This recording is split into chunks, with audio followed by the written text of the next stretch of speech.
Vamos lá então, pessoal, para a nossa aula de tecido epitelial da parte glandular, né? Como a gente sabe, o tecido epitelial tem as principais características, como as principais características, o revestimento e a secreção. E agora a gente vai falar então da secreção, porque as outras duas aulas foram de revestimento, simples e estratificado.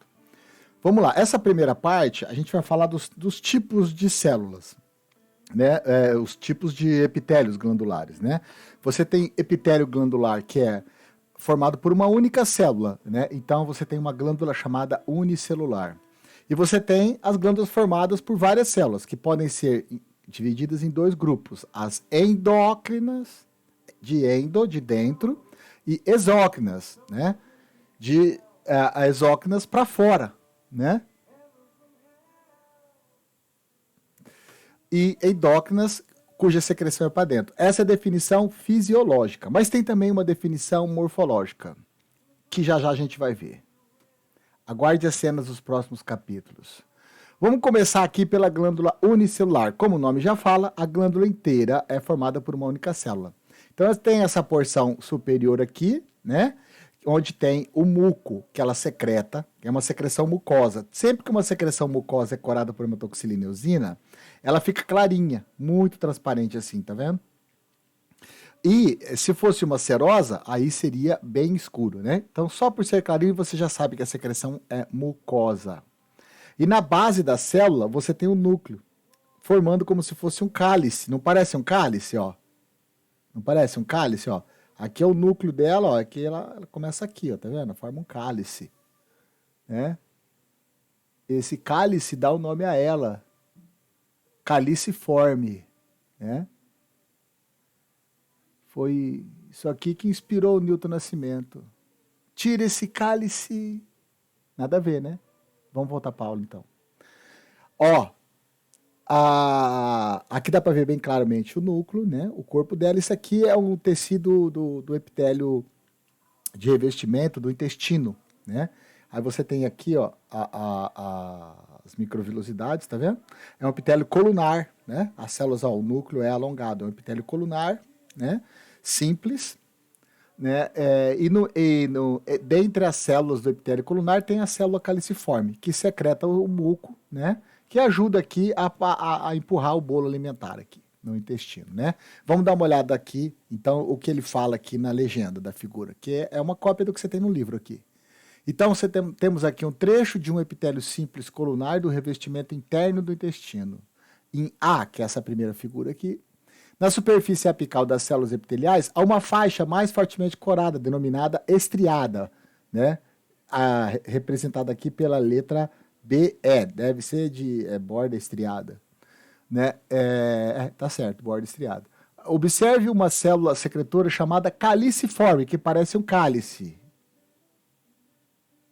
né? Esse cálice aqui do Newton Nascimento, né? Mostrado pela letra C. Uma glândula unicelular. Isso é uma glândula unicelular, mostrado pela seta amarela. Olha, a glândula unicelular, né?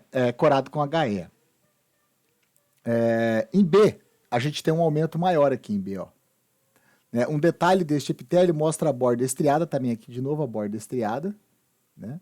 É uma célula caliciforme, na qual se observa a porção que contém a secreção. A porção que contém a secreção, sempre clarinha, por quê? Porque é mucosa, né? E a porção alongada do citoplasma que contém o núcleo, que é a porção alongada, formando um cálice, ó. A célula começa aqui embaixo, ó. Aqui, na verdade, ó. Forma um cálice. Ela aqui forma um cálice. Aí do lado dela tem outra, e do lado dela tem outra, né? E essa é a nossa célula universal caliciforme do Newton Nascimento. Prazer em conhecê-los. Agora, a gente vai ver para os dois tipos de glândulas que são endócrinas e exócrinas, né? Primeiro, para você poder classificar, elas têm que entender o processo de formação. Então, vamos falar um pouco da embriogênese delas. Veja, essas glândulas, elas são do tecido epitelial. Então, elas nascem do tecido epitelial. Então, você tem aqui um epitélio simples. As células começam a se multiplicar e começam a invaginar no tecido, que é aqui do lado do tecido conjuntivo. Ó, ela começa a penetrar no tecido conjuntivo. Só que isso acontece junto com a membrana basal, como você pode ver nesse desenho aqui, ó. Se ela está dentro da membrana basal, então aqui, o que está do lado de dentro da membrana basal ainda é tecido epitelial. Do outro lado da membrana basal é tecido conjuntivo. Essas glândulas, essas células se multiplicam, né, e percebe que quando elas se proliferam, elas não são diferentes uma das outras, porque no processo aqui de proliferação elas ainda não sofreram diferenciação. E aí elas sofrem a primeira diferenciação e formam dois tipos de células. Células que vão formar um ducto e células que vão formar a porção secretora da glândula, né? E como essa glândula tem as células do ducto, né, que mantendo o contato com o meio extracelular, é óbvio que a porção secretora vai secretar e, através do ducto, essa secreção vai alcançar o meio externo. Então, trata-se de uma glândula exócrina, por aquele conceito que eu falei para vocês, que era o conceito de fisiológico, que é o conceito de funcionamento, né? Você pode classificar uma glândula exócrina pelo seu funcionamento. Qual que é a função dela? É emitir excreção para o meio externo. Por isso, exócrina, porque ela emite a secreção dela para o meio externo, certo? Algumas dessas glândulas perdem essas células do ducto. Elas sofrem apoptose, morte celular programada, suicídio celular. Estou brincando, suicídio celular não existe. As células, ela entram em apoptose, são reabsorvidas. Tudo que os nutrientes delas são utilizados para outras células. Ficando desse jeito, ó, perdendo esse contato com o meio extracelular. Então não tem mais como ela mandar o conteúdo dela para o meio extracelular. Agora ela só pode mandar para o meio intracelular, para o meio interno. Não pode mais mandar para o meio externo, só pode mandar agora para o meio interno. Nesse caso, o meio interno para a corrente sanguínea. Então, as glândulas que perdem, né, as células do ducto, e passam a enviar a sua secreção para o meio interno, ou seja, para a corrente sanguínea, são chamadas de glândulas endócrinas. Por quê? Porque, do ponto de vista da fisiologia, a sua secreção vai ser jogada para o meio interno, para dentro da corrente sanguínea. Mas existe também uma diferenciação entre elas morfológica, né? As células exócrinas são aquelas que permanecem, que possuem as células do ducto, e mantém esse contato com o meio extracelular. E as endócrinas são aquelas que perdem. Então, está aí uma descrição morfológica. Essa descrição morfológica, ela serve para você distinguir a glândula exócrina da endócrina simplesmente pela sua morfologia.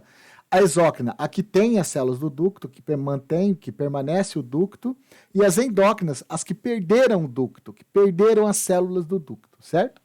E essas endócrinas, elas podem ser divididas em dois grupos. Uma delas, as células formam como se fosse uma bexiga, como se fosse uma esfera. Aqui você está vendo uma esfera, um círculo, né? Porque está um corte aqui, né? Transversal, no folículo, né? Folículo é como se fosse uma bexiga, né? Uma bolsa. E aqui você está vendo um corte bem no meio da bolsa. Aí aqui, bem no centro, fica um lugar de reserva para guardar toda a secreção que ela produz.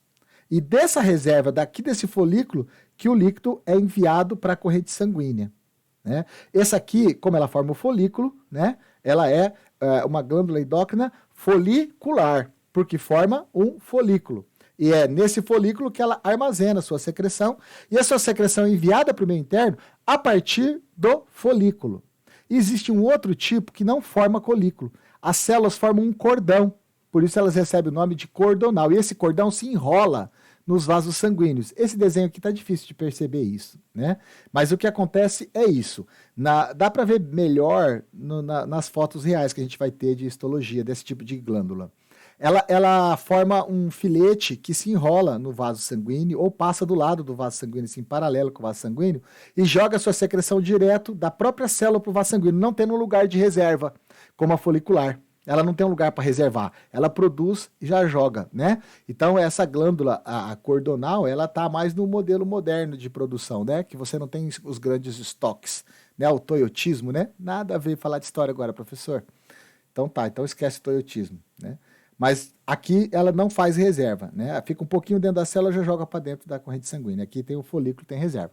Então nós temos aqui a cordonal e aqui a folicular. Né? E esses dois são os dois tipos de glândulas endócrinas. E essa aqui é a nossa glândula exócrina, certo?